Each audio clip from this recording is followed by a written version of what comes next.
reka tukwifuriza kugomeza kugira ibihe byiza ndetse no kugubwa neza wowe ukora ibikiganiro bya M247 tunakwifuriza kugomeza kugira ishya n'ihirwe mu byo uri gukora byose. Tugarutse kukubwira amakuru abagezeho nk'ibisanzwe, aho tugiye kukubwira inkuru y'akababaro, akaba ari inkuru imaze gusohoka none ahangaha, aho ari inkuru ivuga ko Lieutenant General Innocent Kabandana uyu nguyu aje kwitaba Imana. Amakuru ageze mu bitangazamakuru aka kanya nuko atangajwe ko Lieutenant General Innocent Kabandana yitabye Imana aho yari yaragiye kwivuriza hanze, aho ngaho akaba ari mu gihugu cya Turukiya. Lieutenant General Innocent Kabandana yabaye umuyobozi w'ibikorwa by'inzego z'umutekano zoherejwe gucunga amahoro mu ntara ya Cabo Delgado, ahangaha akaba ari muri Mozambique. Gusa amakuru akaba amaze gutangazwa ko uyu mugabo amaze kwitaba Imana.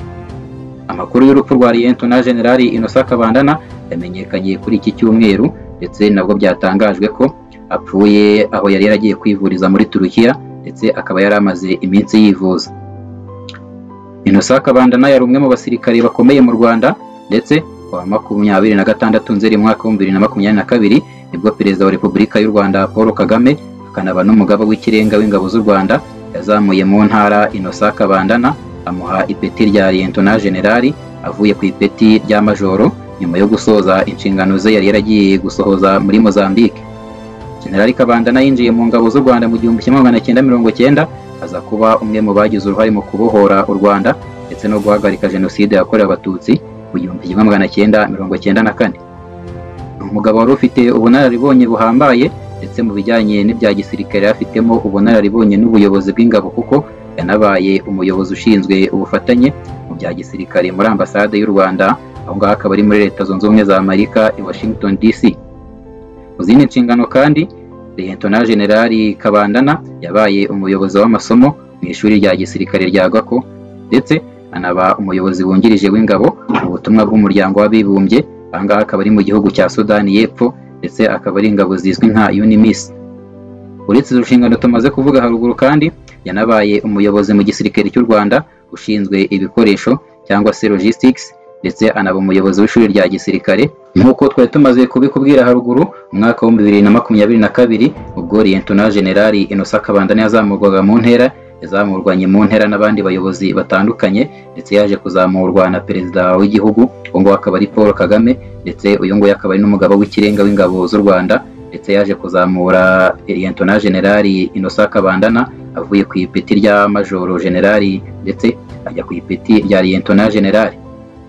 Ni ipeti yahawe nyuma yo gusoza ikivi umuyobozi w'ibikorwa by'inzego z'umutekano zoherejwe kugarura amahoro mu ntara ya Cabo Delgado, aho ngaho akaba ari muri Mozambique, ndetse akaba yaraje gukora akazi gakomeye mu gihugu cya Mozambique nyuma yo kugarura amahoro mu ntara ya Cabo Delgado. Nyamara iyi ntara ikaba yari yigaruriwe n'abagizi ba nabi, ndetse n'abaturage bakaba bari baravuye mu byabo. Gusa kuva uyu muyobozi yajyayo, Lieutenant General Innocent Kabandana yaje kugarura amahoro, ndetse ibingibi byo kuzamurwa mu ntera byabaye nk'ishimwe kuko yari amaze kusa ikivi, aho yari yaroherejwe kugarura ubutumwa mu bihugu byo hanze. General Kabandana yinjiye mu ngabo z'u Rwanda mu 1990, ndetse akaba n'umwe mu bagize uruhare mu kubohora igihugu, aho yari kumwe na Perezida w'igihugu Paul Kagame, aho icyo gihe ari we wari uyoboye ingabo za RPA, ndetse akaba ari nazo zaje kubohora igihugu. Ni umugabo wari ufite ubunararibonye buhambaye mu bya gisirikare, ndetse yaje gufata amasomo atandukanye, aho yaje gufata amasomo mu bihugu bitandukanye, ndetse akaza gukorera no mu bihugu bitandukanye birimo n'aho yakoreye muri Leta Zunze Ubumwe za Amerika. Mu zindi nshingano kandi Lieutenant General Innocent Kabandana yabaye umuyobozi w'amasomo mu ishuri rya Gako, ndetse anaba umuyobozi wungirije mu ngabo mu butumwa bw'abibumbye, ndetse ibingibi byose ni ibyashingiweho ubwo yazamurwaga mu ntera. Mu gihe General Kabandana yari ari mu nshingano kigera ku mwaka ayoboye ingabo muri Mozambique, hakozwe byinshi birimo kwirukana ibyihebe mu ntara ya Cabo Delgado, ndetse icyo gihe yari yungirijwe na Brigadier General Pascal Muhizi, aho yari umuyobozi ushinzwe imirwano, aho yari umuyobozi ushinzwe guhashya imirwano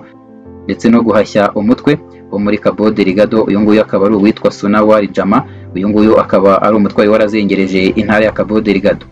Mu mwaka wa 2022 nibwo Cabo Delgado yari yazahajwe n'ibyihebe, gusa amakuru yaje gutangazwa nyuma y'uko izi ngabo zigiye gucunga y'umutekano aho zari ziyobowe na Lieutenant General Innocent Kabandana. Amakuru yaje gutangazwa nuko amahoro yongeye kugaruka muri iki gihugu ndetse abaturage bakongera bagasubizwa mu byabo.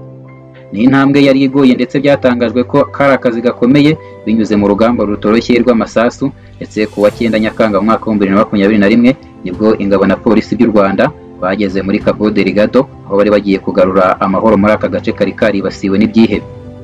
Nyuma y'amasezerano ibihugu byombi byaje gushyiraho umukono, nibwo u Rwanda rwatangiye kujya gucunga umutekano mu bihugu bitandukanye, ndetse u Rwanda nyuma y'uko rugiranye amasezerano n'igihugu cya Mozambique, nibwo ingabo z'u Rwanda zifatanyije na polisi zagiye gucunga amahoro muri Cabo Delgado, ndetse kuva ingabo z'u Rwanda zajyayo amahoro yaragarutse, ndetse kugeza n'ubu ngubu amahoro muri Cabo Delgado yaragarutse, ndetse abaturage barongeye basubizwa mu byabo, dore ko abaturage basaga amamiliyoni bari barakuye mu byabo, ndetse abandi baje kuhasiga ubuzima. Lieutenant General Innocent Kabandana afite ibigwi bitandukanye cyane cyane mu gucunga amahoro muri Mozambique, aho hagabwe urugamba rutandukanye, ndetse urugamba rukaba rwaragabwe mu bice bibiri, aho ingabo zimwe zacaga mu majyaruguru izindi zigaca mu cyerekezo cyo hagati, ndetse ibi byose bikaba ari ibyapangwaga na Lieutenant General Innocent Kabandana mu rwego rwo guhashya aba bagizi ba nabi bari barugaruriye intara ya Cabo Delgado. Ubwo bari basoje uru rugamba bavuze ko ari urugamba rutari rworoshye, ndetse ku bijyanye n'imirwano yari ishinzwe Brigadier General Pascal Muhizi, gusa yari ayobowe na Lieutenant General Innocent Kabandana.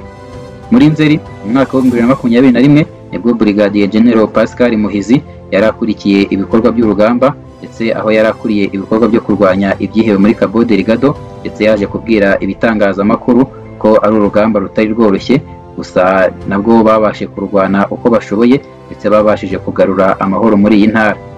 Lieutenant General Kabandana yabaye umuyobozi wa Special Force, ndetse afatwa nk'umugabo wicishaga bugufi, ariko akaba umusirikare ufite ibigwi byinshi kubera uko yitwara mu bikorwa aba yashinzwe, ndetse no mu nshingano aba yashinzwe mu ngabo z'u Rwanda zitandukanye.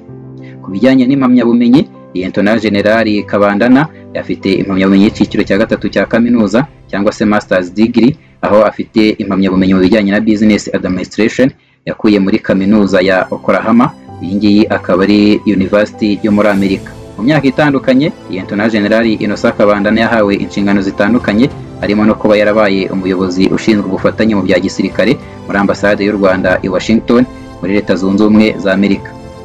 Mu zindi nshingano kandi yabaye umuyobozi ushinzwe amasomo mu ishuri rya gisirikare rya Kako, aba n'umuyobozi wungirije w'ingabo mu butumwa bw'umuryango w'abibumbye, ndetse izi zose ni inshingano yagiye akora kandi agakora neza. Yanabaye umuyobozi muri RDF ushinzwe ibikoresho cyangwa se Chief of Logistics, anaba n'umuyobozi mu kigo cya Rwanda Peace Academy. Mu gihe Lieutenant General yamaze ayoboye ingabo z'u Rwanda mu ntara ya Cabo Delgado, yabashije kugera ku bigwi byinshi, ndetse hakozwe byinshi birimo kwirukana ibyihebe muri iyi ntara, ndetse yaje kugenda yungirije Brigadier General Pascal Muhizi, gusa aza kuza kuba umuyobozi aho bari bagiri kurwanya ibyihebe byari byarigaruriye iyi ntara ya Cabo Delgado.